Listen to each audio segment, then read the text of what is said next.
জয়গুরু। ইনি হচ্ছেন ডক্টর রাজেশ চৌধুরী, আগরতলা নিবাসী, সহপ্রতি ঋত্বিক এবং মস্তক গুণীমানী ব্যক্তি। উনি সমাজের একটি বিকৃত দিক আমাদের সামনে তুলে ধরছেন। দেখুন, আপনারাও এটিকে দেখলে আশ্চর্য হয়ে যাবেন এবং ভাববেন যে সমাজ এখন কোথায় দাঁড়িয়ে। হয়তো ওনারা এতটা গুরুত্ব দিয়ে ভাবেননি। আমরা এসেছি ওই উষাবাজার পাঞ্জাব ন্যাশনাল ব্যাংকের পাশ যে একটা গলি দিয়ে, সেখানে একটা বিশাল বড় প্রাচীরের দুই পাশে বিভিন্ন দেবদেবীর টাইলস বসানো। উদ্দেশ্য কি?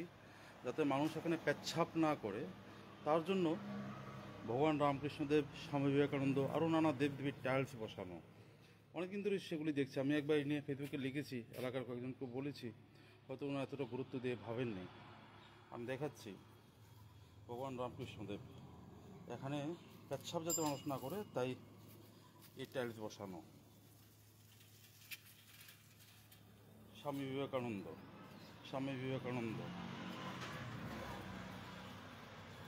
স্বামী বিবেকানন্দ, ভগবান বুদ্ধদেব, মা লক্ষ্মী, বিশ্বকর্মা, রাম ঠাকুর, মা লক্ষ্মী। কথা হলো আমরা কতটা নির্বোধ, কতটা মানে উন্মাদ হলে আমরা এই ধরনের কাজ করতে পারি।